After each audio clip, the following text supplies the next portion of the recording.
As Khushi Dubey, I have learn so much from Chikki Sharma. मुझे ऐसा लगता है इंडिया में, एंड मैं ये किसी भी प्लेटफॉर्म पे बोल सकती हूँ, लड़कियों को बहुत दबा के रखते हैं अभी तक.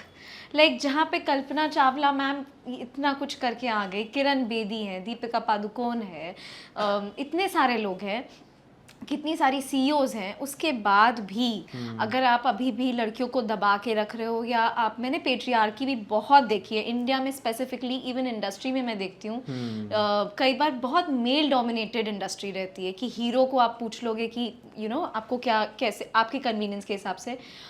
फॉर्चुनेटली मेरे साथ ऐसे नहीं हुआ, बिकॉज मैं मैंने एक अपने लिए बेंचमार्क सेट कर लिया था ऑलरेडी, और लोग काफ़ी मुझे, I became very famous and काम लोगों को बहुत पसंद आया. But I know a lot of girls जिनको कि बहुत दबा के रखते हैं, किसी भी सैलरी पे करवाते हैं, just because she is a girl. And ये सब चीज़ों के बारे में चिक्की हैज़ एड्रेस्ड इन आशिकाना. चाहे वो घर पे घूंघट करना हो, या फिर ये बोलना हो कि लड़का जिम जाता है और बॉडी दिखाता है तो आपको कोई प्रॉब्लम नहीं है, लेकिन लड़की जिम जाती है और बॉडी दिखाती है तो बहुत प्रॉब्लम हो गई.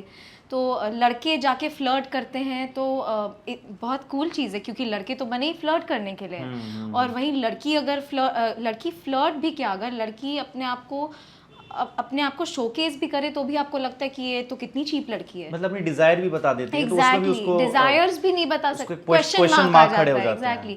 और लड़कों के केस में ये बहुत कूल माना जाता है. और ये अभी तक टिल डेट मैंने देखा है कि लड़कों के केस में हर चीज कूल मानी जाती है कि इट्स वेरी कूल, अरे वो तो फ्लर्ट करेगा ही ना, it's so cool, it's a healthy flirting.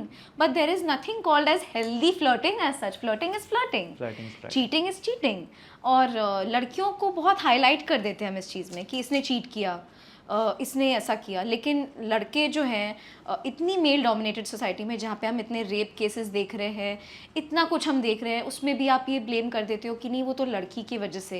Actually वो लड़का तो ऐसा ही था, लड़के तो करेंगे ही. So I think I really related to Chikki in every way in terms of thinking. And इसलिए मैं, आई थिंक प्रॉबेबली इसलिए भी मैं उस कैरेक्टर को, बहुत सारी वर्ड्स चिक्की यूज़ करती थी जो मैं खुशी कभी लाइफ में यूज़ नहीं करती थी, जैसे पप्पियाँ दे दो. मैं सोचती थी ये क्या तरीका है बात करने का. तो बट उसको भी मैंने काफ़ी कन्विक्शन से कर लिया था, बिकॉज आई थिंक मैं कहीं ना कहीं बहुत कनेक्ट कर गई थी चिक्की से, and the way she fought for girls.